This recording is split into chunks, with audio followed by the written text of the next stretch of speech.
buenas tardes. Nos da mucho gusto que nos acompañen el día de hoy en una emisión más de Detrás del Libro. El día de hoy nos juntamos justamente para revisar un libro que en recientes fechas se publicó en el marco de la muestra estudiantil número 35. Se trata del texto Documentos Fundacionales de la Academia de San Carlos, facsímiles de 1781 a 1784. Y para esta ocasión tenemos el gusto de contar con dos personas en particular de la gestión editorial de la Facultad de Arquitectura. Es el doctor Javier Guzmán Orviola. Él es doctor en Historia por la Universidad Nacional Autónoma de México. Hizo estudios de arquitectura en la Universidad Autónoma Metropolitana, Unidad Xochimilco.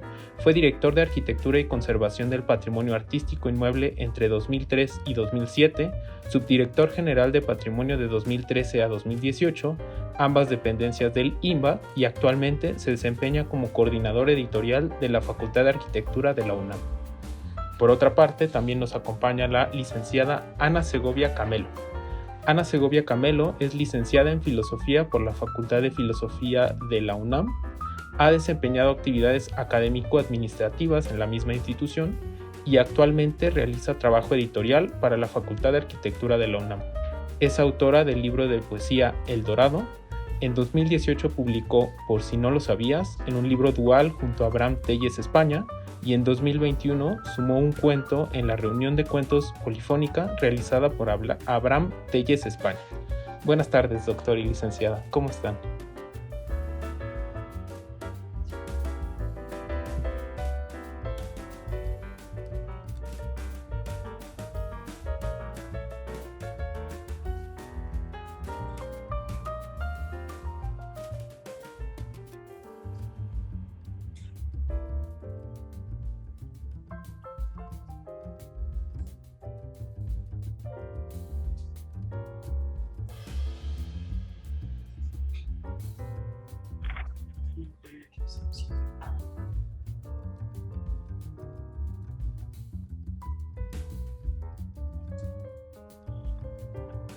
No te escuchamos, Pablo. Ok, justo di la Ahorita presentación sí. de ustedes. Y pues con eso podemos empezar la entrevista.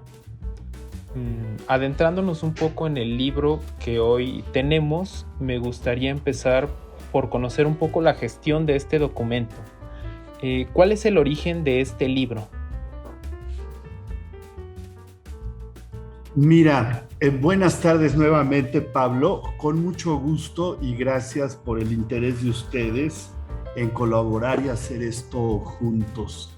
La Facultad de Arquitectura y Fundarmex, la Facultad de Arquitectura de la UNAM y Fundarmex.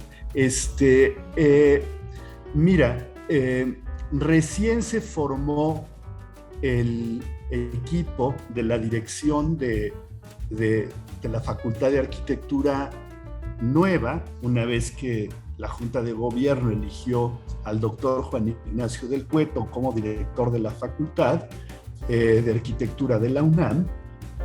Recientemente que se conformó el equipo de la dirección, el doctor Pablo Landa asumió la dirección de la biblioteca de la Facultad de Arquitectura.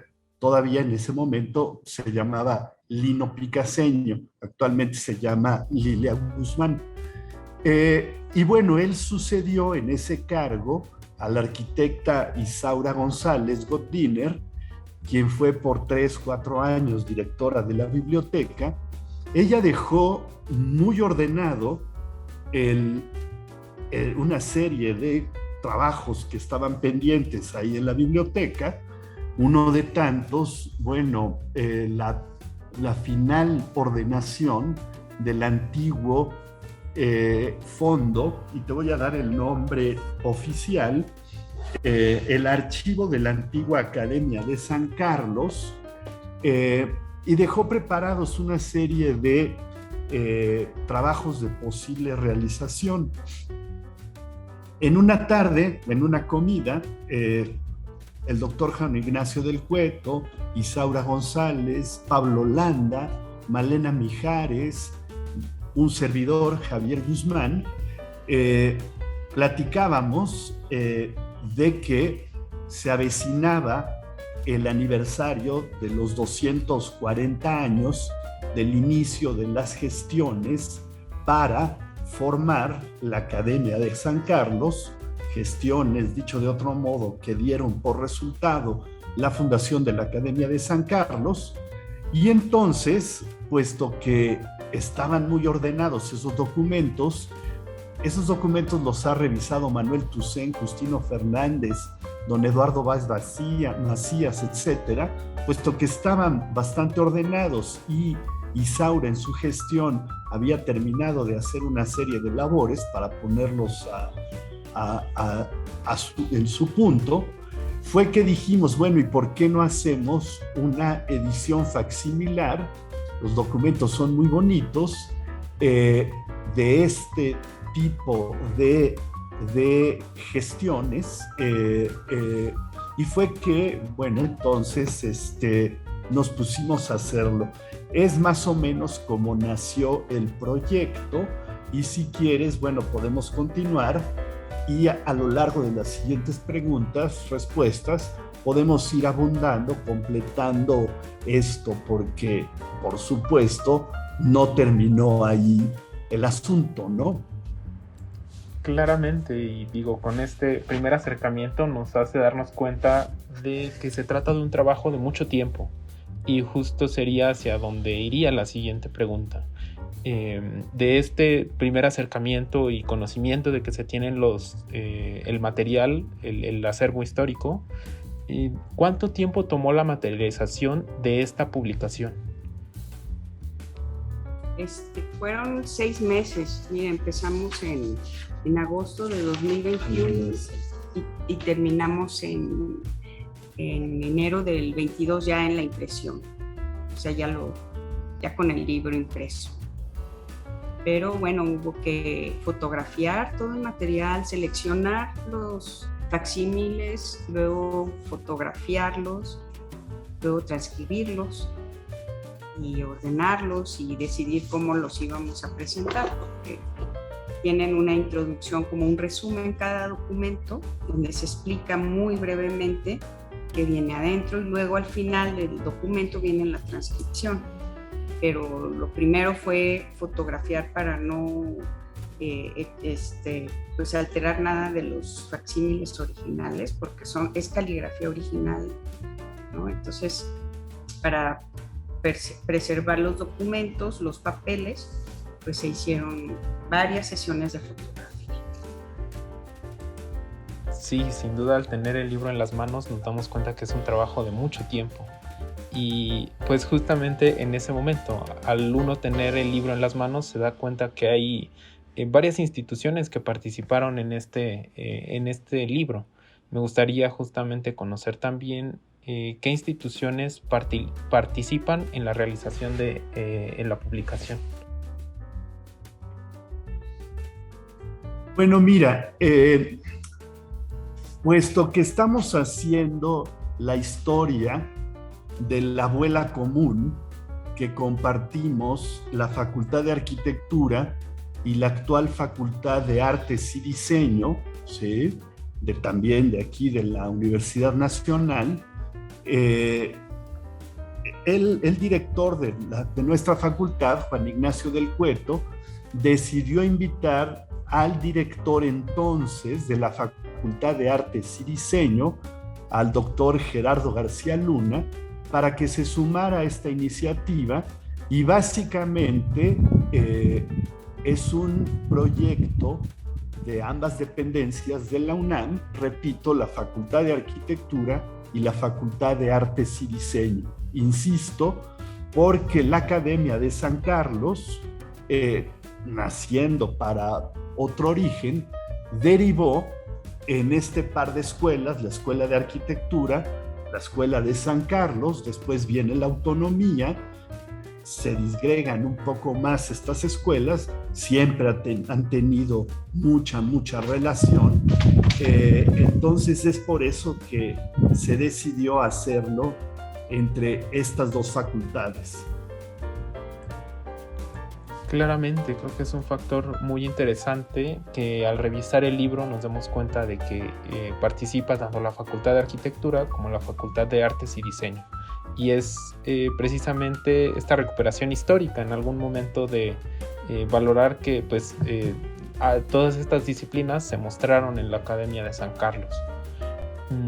Ya nos anticipaban un poquito a lo largo de las preguntas que han respondido.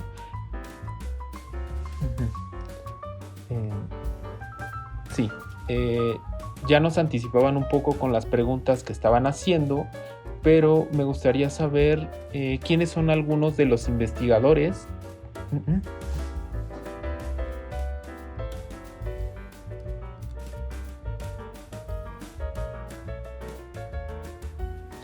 Vamos de nuevo a ver. ¿Qué tal ahora?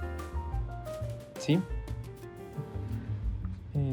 Les preguntaba que quiénes son algunos de los investigadores que participaron para lograr este esfuerzo editorial.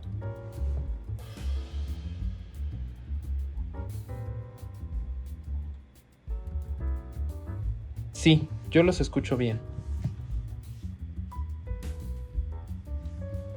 Ok. ¿Quiénes son algunos de los investigadores que participaron para lograr este libro? Mira, como investigadores, yo no te lo podría decir, pero aprovecho tu pregunta para contestártela de otra forma y sirve que menciono y les hacemos un reconocimiento a las personas que participaron en la hechura de este libro. Yo creo que si lo ojeas te das cuenta que es un libro no de un autor, sino hecho por un grupo muy interdisciplinario de personas. En primer lugar, a mí me gustaría darle un reconocimiento, mencionar a Armando López, quien hizo la producción y el cuidado editorial. En segundo lugar, a quien me acompaña aquí, a Ana Segovia, que hizo la edición y la transcripción de los documentos. Hugo Castillo hizo la reproducción de las estampas. Rafael Carlos Guerrero, la fotografía de los facsímiles. Andrés Silva y Rey Fernando, todo el apoyo paleográfico, porque como bien te dijo Ana, se trata de caligrafía de finales del siglo XVIII. Martín Soto, la captura. Leonardo Solórzano, el cotejo y la revisión de la transcripción contra los originales en el texto pasado a Word. Claudia Rodríguez Borja, el diseño de la portada, ¿sí? Y Leticia Moreno, la formación, el diseño y la edición de las imágenes. Aquí tu servidor Javier Guzmán, junto con Armando, meramente coordinó todo este trabajo de equipo. No es un trabajo propiamente de investigación, es un trabajo muy interdisciplinario de una serie de disciplinas que se conjugan para dar como resultado este libro. Insisto que es una selección de 20 documentos, ¿sí? Que resumen cerca de 300 que existen, 200 y pico, no recuerdo, y que seleccionamos, digamos, los momentos clave que van describiendo la gestión que inicia para formar la Academia de San Carlos en 1781 y que culmina esa gestión en 1784. ¿Sí? Sí, claramente leemos que es todo un trabajo multidisciplinar lo que hace que nosotros tengamos este libro en las manos. Y es muy interesante ahora que menciona pues todas las personas que estuvieron involucradas en este trabajo, porque pues sí, nos da justo esa referencia de todos los que estuvieron dentro de esta gran labor. Ahora, adentrándonos un poco ya en el contenido del libro, nos lo anticipaba un poco respondiendo a la pregunta anterior. pero me gustaría ahondar un poco más en cómo se seleccionaron los facsimilares que aparecen en el libro. Bueno, hicimos junto con Javier la revisión de muchos documentos y ahí seguimos una secuencia cronológica buscando también los que estaban en condiciones de leerse bien la caligrafía o que no repetían la información, ¿no? Que no se repetía en general la información, y justo los puntos claves de cómo fue la gestión administrativa, ¿no? de la creación y la aprobación de la Academia de San Carlos. Fue pues con base en los documentos que están ahí en la biblioteca, ¿sí? Algunos, por ejemplo, hay unos que eran de los premios, esos no los incluimos porque era un desplegable así, ¿te acuerdas? Muy grande que no podíamos reproducir porque se desplegaba así como si fuera un mapa, y venían todos los nombres y los premios a los alumnos dibujantes de San Carlos, ¿no? Que eran muy buenos dibujantes. Entonces seleccionamos para conformar justo algo que diera una visión pues completa de los momentos de gestión más importantes. Claramente es algo que sí podemos notar, un enorme trabajo de selección para configurar lo que pues integra el libro que tenemos hoy, que nos interesa el día de hoy. Y abordando un poquito esa particularidad, ¿cuántos documentos integran el libro? Mira, documentos, hay 20 documentos, hay una portada, esa no la puse como documento, pero viene el documento 1 y 2 salteados, y salteados son 20 documentos. De esos 20 documentos, 16 viene con su transcripción que hicimos nosotros, pero 4 no vienen transcritos porque viene la publicación original que se hizo pública en el siglo XVIII y viene tal como la publicó la imprenta en esa época. El grabador Jerónimo Antonio Gil es quien hace esta propuesta, pero como era un funcionario tan menor, no le hacen caso. Tiene que entrar el superintendente Mangino para que entonces a Mangino el virrey sí le haga caso, y entonces mandan la solicitud a España, pasa por una serie de secretarios, y de España, ¿sí? Al virreinato les van pidiendo una serie de cuestiones, lo que llamaríamos hoy en día un plan de estudios, un requerimiento de necesidades. Entonces son documentos muy bonitos que seleccionó Ana, donde se dice que se tiene que estudiar cada año. Documentos donde se dice que si necesitaban bronce para fundir, que si necesitaban cera para hacer los moldes, que si necesitaban lápices para dibujar, papel, etcétera, etcétera, ¿sí? Se está formando una escuela, ¿sí? Hay otros documentos en donde la corona española dice, bueno, sí, muy bien, vamos a formar esta academia, pero ¿y con qué van a cooperar los novohispanos? Entonces hay una serie de listas, unos documentos muy bonitos, en que literalmente el virrey de Mayorga le solicita aportaciones a una serie de nobles novohispanos, ¿sí? Al conde de Jala, al conde de Regla, al conde de Suchil, al conde de la Valenciana, etcétera, etcétera. Son documentos muy suaves, ¿no?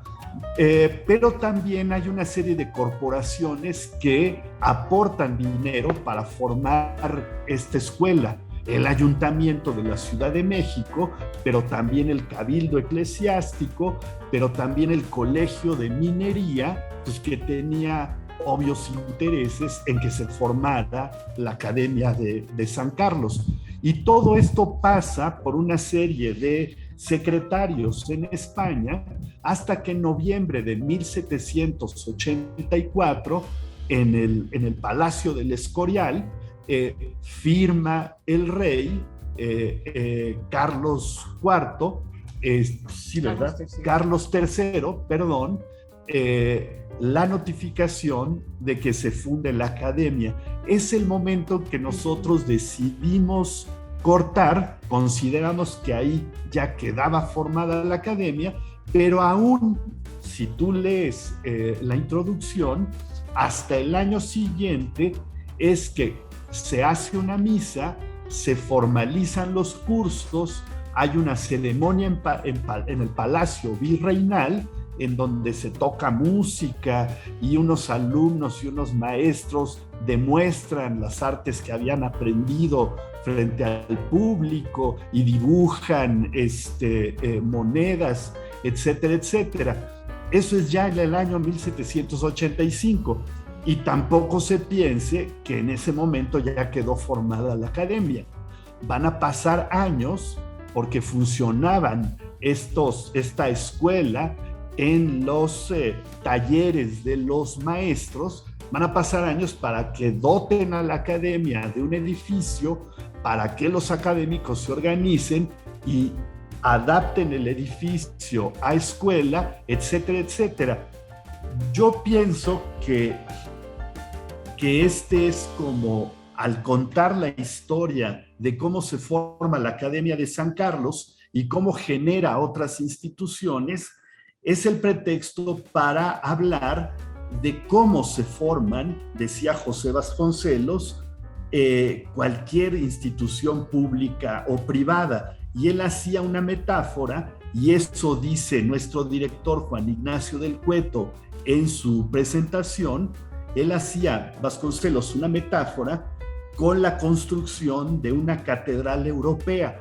Una catedral europea, vemos la Catedral de Milán, que es un gótico maravilloso, pero abajo de esa catedral de Milán hay una catedral románica, y abajo de esa catedral románica hay una iglesia celta, y abajo de esa iglesia, de ese adoratorio celta, hay uno driuda, ¿sí? Entonces, así, digamos, con una serie de cimientos, a veces endeble, se forman las instituciones y se las debe de cuidar y se las debe de hacer crecer, ¿sí?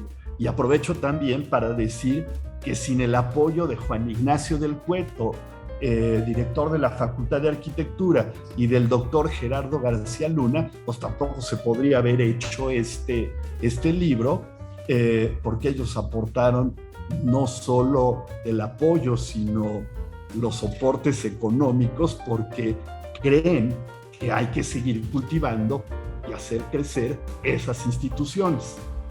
He dicho. Muy bien, muy bien. Claramente en este testimonio leemos mucho del valor que tiene este libro, y pensando además en esta analogía que hace el doctor Juan Ignacio en la introducción, pues es muy valioso esta forma de entender cómo de reconocer estos documentos, pues es una manera de saber en dónde estamos parados como institución, en este caso tanto la Facultad de Arquitectura como la Facultad de Artes y Diseño.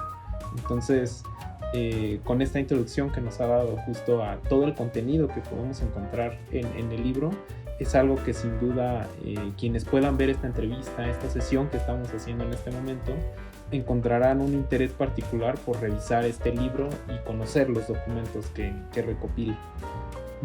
Un poco mencionando y continuando con el hilo que estamos manteniendo en la conversación, ¿qué tipos de documentos podemos encontrar en la publicación? Si bien no todas son cartas, no todas son como un solo formato, ¿qué nos podrían decir acerca de los documentos como tal? Bueno, pues mira, hay desde el proyecto que Mangino le presentó al virrey, el virrey aquí Mayorga aprueba ese proyecto para que luego se presente a la corte española, al rey, ¿no? Para que se apruebe allá.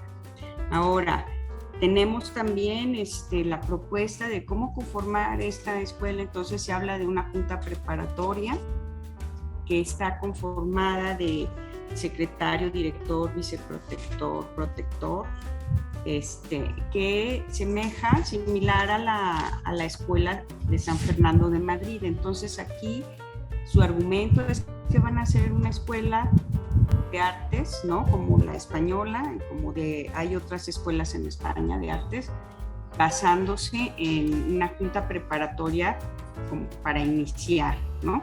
Luego también cómo van a funcionar la aportación de los dineros, ¿no? Entonces el rey va a poner dinero, el Tribunal de Comercio va a poner dinero, el Tribunal de Minería aquí en México, la Ciudad de México va a poner dinero, el ayuntamiento, los cabildos, las ciudades y los nobles particulares también, o sea, la nobleza. Entonces es muy bonito porque tú vas a encontrar listas del marqués de Jalpa y que dona no sé cuántos, 400 pesos, ¿no? Entonces viene el listado de los nobles que dieron dinero, cuánto dio el Tribunal de Minería, cuánto dio el Tribunal de Comercio, cuánto dio el rey y cómo van juntando el dinero, ¿sí? Entonces es una visión muy, muy abierta de cómo se fundó la Academia de San Carlos. Además de que, bueno, sí. Son cartas, son listados de aportaciones, son requerimientos para que sean cumplidos en Nueva España, son documentos de muy distinto tipo, pero a mí me gustaría agregar, aparte de lo que dice Ana, que mucho del trabajo que ellos hicieron al transcribirlos implicó, desenredar abreviaturas que se daban en el siglo XVIII por entendidas, ¿sí? Sobreentendidos, abreviaciones, qué sé yo, para hacer más fácil la lectura, y se colocó el documento original para quien quiera leerlo y pueda hacerlo en la caligrafía de finales del XVIII, y la transcripción, digamos, modernizada para que un lector que quiera no leer el original, sino leer la transcripción, hombre, con estos gestos de amabilidad con el lector le pueda ser más fácil el asimilarlos, ¿no? Entonces el trabajo de transcripción no es nada más transcribirlos y punto, ¿no? Hay que ser como muy respetuoso porque tienes el documento original ahí al lado, pero hombre, pensar en quién lo va a leer 240 años después y hacerles una serie de concesiones y gestos de amabilidad para que les sea más fácil, ¿no? Es un trabajo muy cuidadoso. Sí, te puedo contar una anécdota, hay una parte donde dice para el no sé qué de la cuerda, y nosotros no entendíamos de la cuerda y decíamos será de la cuenta, porque como vienen muchas relaciones administrativas del contador que era Piñeiro, ¿no? El administrador, iban y venían. Entonces decíamos, pues no entendemos cómo que de la cuenta. ¿Y sabes qué era? Era para, esto dice aplicación y distribución de premios por cuerda separada. ¿Cómo que cuerda separada? Y pensamos era cuenta separada, ¿no? Bueno, tuvimos que ir a preguntarle a estos paleógrafos, ¿no? Y resulta que uno dio con el clavo, porque otro decía, pues sí, dice cuenta. Resulta que es cuerda separada porque los paquetes de documentos los ponen con cuerdas, ¿no? Los enrollan y les ponen una cuerda. Pues bueno, de esas cosas te vienes enterando, ¿no? De que por eso dice cuerda separada, ¿no? Está enredado con una cuerda, el otro con otra, pero no podíamos leer cuerda y decíamos, no, pero tiene sentido eso. O sea, suceden cosas curiosas, ¿no? Como es.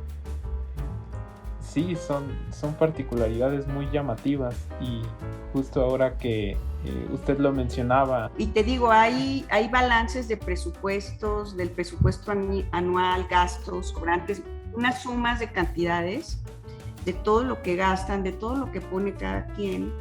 Y también hay documentos sobre las fechas de las sesiones, los acuerdos de que se van a llevar a cabo, quiénes van a ser los nombramientos de quiénes van a ser los directores, los conciliarios de la junta preparatoria, pero también las propuestas de profesores que van a venir a enseñar aquí a la Nueva España y que son grandes maestros allá en la península, ¿no?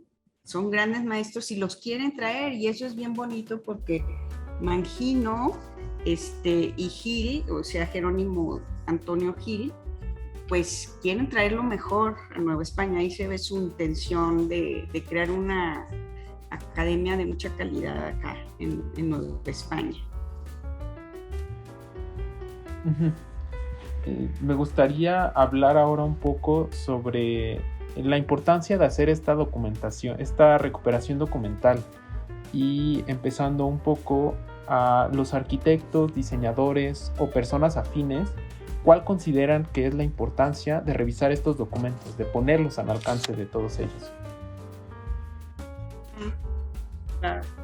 Mira, yo creo que es fundamental conocer la historia de tu profesión. Si eres ingeniero, pues saber cómo diablos estas profesiones liberales nacieron, se formaron. Si eres abogado, si eres médico, qué sé yo, ¿no? En este caso, bueno, como lo dice Gerardo García Luna en su presentación, él, digamos, reflexiona a partir de las señales y raíces de un paradigma indiciario, que es un texto maravilloso que escribió Carlo Ginzburg, en donde él hace una, digamos, veloz historia del conocimiento y explica las raíces comunes de él, ¿sí? Cómo la medicina, la alquimia estaban muy cerca en un origen, ¿sí?